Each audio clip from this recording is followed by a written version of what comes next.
The Tao of Self-Confidence, episode 884. Welcome to the Tao of Self-Confidence, where I share stories of amazing women who have discovered their inner journey to self-confidence. Visit our website at thetaoofselfconfidence.com. Your inner journey to self-confidence awaits.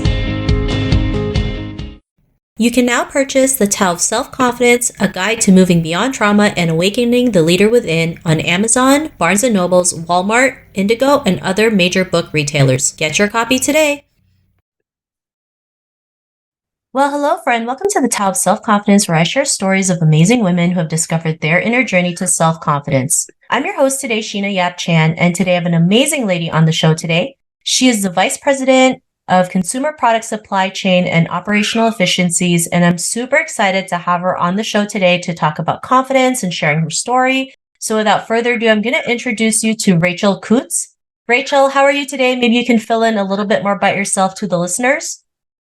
Absolutely. Hi, Sheena. Hi, everyone. I'm so excited to be here. This is such an important conversation. And by the way, I'm a big believer in fake it until you make it, and, telling yourself you've got this, even if you're not sure that you do. I lead the AT&T supply chain for all of our consumer products. So if a consumer interacts with it, my team is responsible for the full end-to-end. So think of cell phones, think of broadband devices and all the accessories that go along with it. So I've got teams that not only negotiate with suppliers like Samsung and Apple, but I've got teams who then do all of the logistics. So getting them from Asia to the United States and then getting them into our retail locations and directly to customers. My team is also responsible for anything related to getting those devices back, and then how we make money on devices that we get back. My team is also responsible for the overall product quality, and as well as our very, very established, in fact, we just won #1 diverse supplier diversity program from Fair 360. So we own the supplier diversity and supplier sustainability organizations as well. Awesome. Well, thanks for sharing that, and congrats for winning that award. And Rachel, what's your cultural background? So this is a really interesting question for me, because I grew up wanting to be as white as possible. I wanted to be blonde and skinny. And what's interesting is I was always very proud of my dad's side, because we have ancestry that dates all the way back to the Mayflower. So I've even read certain names of my family in history books regarding the Civil War and the Revolutionary War and things like that. So that to me was, oh my gosh, that must mean I'm something. But on my mom's side, her grandparents were actually immigrants from Italy. And I never embraced that. Never. I was just always like, okay, that's not what white middle class is. And it wasn't until pretty recently, and I'm embarrassed to say this, probably up until about 10 years ago, I started learning a little bit more about their ancestry, but about 5 years ago, really started embracing the fact that I am Italian, and it's very, very cool. And being able to, look back at my great grandparents and what they accomplished in coming over here and then raising a family, and then me being who I am is really cool. So, certainly I put white on anything that, basically says what's your history. But now I even get a little bit, I do a lot with diverse organizations and diverse groups. And they always say, oh, what's your background? And I say, well, I'm Italian. So I really, really thoroughly embrace how I look and, who I am. Awesome. Well, thanks for sharing that. And it's funny that you mentioned you wanted to grow up with blonde hair and blue eyes, because that's what I wanted to grow up as well, because I never saw anybody in the media that looked like myself. So it's funny that people from different cultures, had that same thing. They also wish to have that. So sometimes we may be different, but we go through similar things at the same time. So thank you so much for sharing that. And I know we connected through the USPAACC WISE mentorship program, which has been amazing. And Rachel, what would be your favorite self-confidence quote?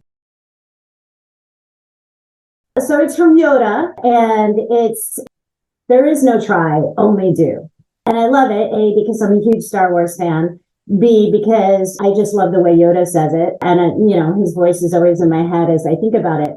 But I think what I really love most about it is if you're going to do something, do it. I mean, you can sit there and talk yourself and you can talk yourself around it. That's all fine. So if you're like me, you'll probably overthink it. But talking about it and not doing it, I think is just one of the most exasperating things ever. Like we all have those friends who talk about things they want to do or talk about how wouldn't it be great to go do this? And, the first conversation is always great. It's the subsequent conversations where it's just like, yeah, are you going to do this or not? Like I'm a big believer in action. Thanks for sharing that great quote. And of course, Yoda always has the best advice. And I know as women, we tend to overthink and resist a lot, which is why sometimes we just got to go take action. Even if we make mistakes, we fall down, we fail forward.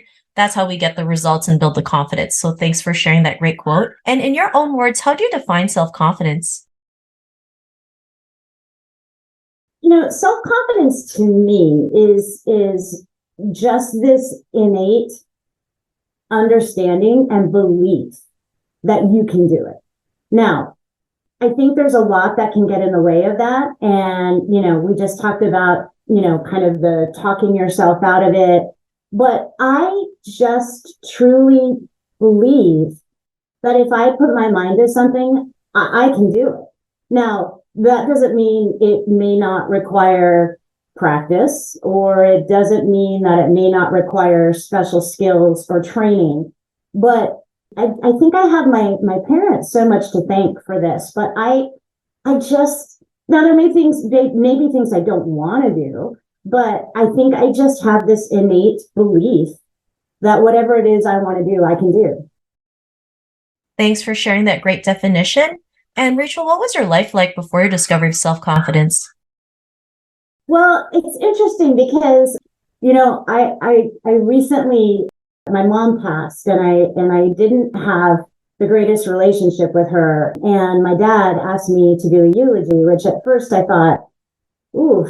And then I thought, no, there's no greater honor to somebody than to give a eulogy. And what I ended up realizing is, man, I wouldn't have wanted to have been my mother. I was a precocious kid. I mean, when I talk about this innate belief that I could do anything, it was also this innate belief that I should be able to do anything. So imagine that as a kid, like you're specifically told not to go do something, and what are you going to do? You go and do it. So I don't ever remember a time not having this self-confidence. I would say more often than not, I know that I've had many times where I've doubted it, meaning I innately believe I'm really good, but I am really able to talk myself out and say that I'm not, or to say, oh, maybe I'm not as good as I think I am, or, oh, this failed. And instead of looking at all the different reasons why it failed, I always immediately turn to me. Like I did something. I'm the reason it didn't work. And so I think this self-awareness, which can be a gift, can also be that voice, that person, that evil DJ in your head that tells you all of the different reasons why you're not enough.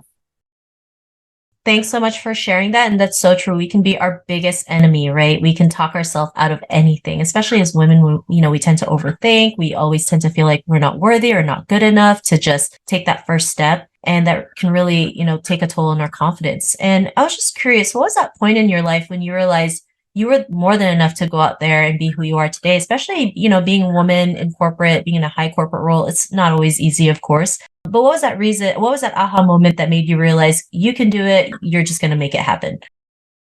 I've had really great high points in my life, and then I've had really, really low points. And so I would tell you, as I was growing up, I said I was a huge Star Wars geek. Like the minute I saw Star Wars and the minute I saw E.T., I wanted to be an astronaut. Like I really don't remember when I didn't want to be an astronaut. And so I shaped my whole upbringing, and I had the support of my family and friends and school saying, you could go be an astronaut. You're smart enough. You can do all this stuff. So everything I did was, how am I going to go get into school to be an astronaut? And I did that. And I have to say that I kind of then lost my mojo. So, everybody tells you that you can be the smartest person ever in school, but the minute you get to college, like that doesn't feel like that. And I was like, yeah, whatever. And I got to college and oh my gosh, it was hard. I called my dad the end of my sophomore year and I was ugly crying. I was sitting in the dorms. I had just finished finals and I just said,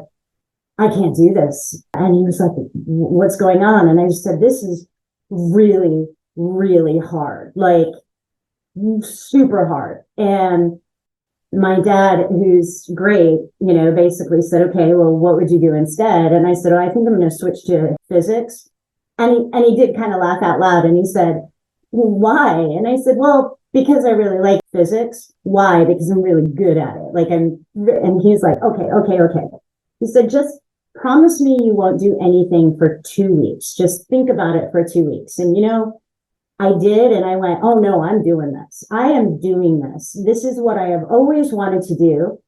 I love the idea of being a woman in a man's space. I love the idea of freaking everybody out when they all look at you and they go, oh, what's your degree in? And you go, physics. And they go, oh yeah, my daughter's a business major as well. And you're like, no, physics. So it carried me through. But I would say that my issue is that I can put really lofty goals on myself and I know that I'm going to make it. I'm very driven. The problem is then if I forget to make the next goal, or if I'm too tired, or if I'm too wanting to celebrate the goal that I made and not then setting the next one, then I can really fail myself. I can, really become, just kind of not driven or not inspired to say, okay, what's next? Thanks for sharing that. And I think as women, we always feel like we need to make the next step. We always have to take on the next level. It's great to have goals. It's great that, that you were capable of making things happen. And it's important to have that belief as well, because without it, you're not going to go out there and do it. And I think we're all guilty of like, oh, we've hit this big goal. Now it's like, well, now what? Now my worth is gone because I don't have anything else to do. And then you go into this whole like rabbit hole of being depressed because you have nothing to show for and you think you're not worth it. And it's like, it's exhausting. And sometimes we just need to be happy at that present moment and just celebrate the heck out of it. So I love that you mentioned that, because I think that's something a lot of women go through and just don't talk about it enough. And, because of this realization, what's your life been like now? Whoa, I have to tell you, first of all, I am so glad I made the decision to stick with it and get the astrophysics degree, because it has allowed me and kind of set the pathway for me to continue to do whatever the heck I want to do. There was no kind of path that said, like, let's face it, when you graduate from college, you're not really going to go get that job, right? Nobody sees you as an astrophysicist. Nobody sees you, as this great market. We're all just interns, basically. And so I was able to use the astrophysics and kind of represent it as having enough grit to take on any job. And in fact, the reason I came into telecom is because I used my network. And this gentleman had been in telecommunications for a long time. And he said, I think you'll be perfect designing cell phone networks. And I said, why? And he said, because you have an astrophysics degree and that's all it is. It's just engineering of light. And I said, yeah, but that's for RF engineers. And he said, no. And I said, well, I don't even know the first step. And he said, I want you to seriously go read RF Engineering 101 or RF Engineering for Dummies. And then when you go to the interview that I'm going to set up for you, he said, I just want you to be able to talk, like you would talk to anybody. I had been in the restaurant business for a long time, so I really enjoy being with customers. And he said, I want you to talk to this person as if he came to sit at your bar and just happened to start talking RF engineering. And I said, that's not going to work. And he goes, trust me. And I did it. And I was the very first RF engineer hired at this company, which really set my path. But then I will tell you what it did was, okay, so I was still I would always tell people, listen, I'm a technologist, but I love the customer experience, whether it's sales, whether it's strategy, whether it's customer care. I never forgot how much I loved being in the restaurant business, which I think became more amplified as I moved up on the technology side, because I realized what I was really good at was translating really difficult things and making it approachable, whether it's to customers or other parts of the business. And so I realized that even though I'm very proud of my technology background, that I really wanted to get closer to customers. And so whether that be strategy or business development or sales or something in operations, that's how I came to supply chain, because the business believed in me, believed that I did have a good understanding of the business, and said, why don't you go talk to supply chain? And I now have been doing supply chain longer than I was doing technology. And I just love it because the two are very similar. It's operations focused on the product, and the product is satisfying the customers. And so to me, it's almost like this natural evolution of everything that I really, really like. And my approach to whether it was technology or now supply chain is, there are a lot of things we know how to do. Supply chain is well known to be, to know how to save money. But saving money means nothing if you're not satisfying the customer. So let's move the cost savings aside. Let's move the savings aside. What does the customer need? How do we best serve a customer? And then we know we'll build it the most efficient way. So, we're a revenue enabler first and foremost. And then our responsibility is to build it as efficiently as possible to then, grow margin. But that's really I think, difference as it relates to being in, kind of these more operational roles, is making sure that we never lose sight of why we're doing it. And that's because of the customer. Thanks for sharing that. And, I love how you just, went for it, right? And it's like, what's the worst that could happen? Look where you are today, because you knew you were capable. There's people who also supported you along the way, and you're still in this industry, in the supply chain, and making things happen. So thanks for sharing that. And if our listeners were tuning into your episode and they were in a similar journey to self-confidence, what would be that one tip you'd give to them? You have to have people around you who care about you. And more than just that, you have to trust that they care about you, because as we've talked about, Sheena, we're our own worst enemies. Like it's disappointing, but it's also just reality for many of us that we will beat ourselves up and have a hard time saying great things about us. And the people around you need to do that. And you need to trust what they're saying. I have an amazing husband. I've, got amazing parents who supported me. I've had amazing mentors along the way. And so the trick is that you have to listen to them. Don't dismiss them. Make sure that you've got people who understand you and know how you tick, and know that you're probably going to be the first one to say, oh, this is all my fault. And them saying, well, wait a minute, let's take a better look at this. Maybe this could have gone better, but what would you do next time? And so, nobody's an island. And I say that, but it's taken me a long time to realize that, quite honestly. It's taken me a long time to realize that I need that network, and I need these people around me who are going to offer me different opinions or get me out of my funk or help me to realize that I'm pretty great. Thanks for sharing that great tip. And if our listeners wanted to get to know a little bit more about you and what you do, is there any links or social media profiles we can connect with? Yes, I am on LinkedIn, so we can make sure that we share that. I like to post a lot about what we're doing with supplier diversity and sustainability, but also I like to really use it as a place to encourage other women. And so I like to be as connected as possible to really great women and being able to amplify their efforts. Thanks so much for sharing that. And to our listeners, if you want to connect with Rachel, you can also head on over to thetopselfconfidence.com and search for Rachel's name. Her show notes will pop up along with everything else that we talked about. And I really just want to thank Rachel today for taking the time to share her story and tips on self-confidence. So thank you so much, Rachel. Absolutely. Thank you, Sheena. This has been so fun. Not a problem. It was such an honor having you on the show. And to our listeners, be on the lookout for another new episode of another amazing woman's journey to self-confidence, and we'll talk to you soon. Bye for now. Thank you for tuning in to another amazing episode of The Tao of Self-Confidence. You can order your copy of Asian Women Who Boss Up book by visiting our website at thetaoofselfconfidence.com. Your inner journey to self-confidence awaits.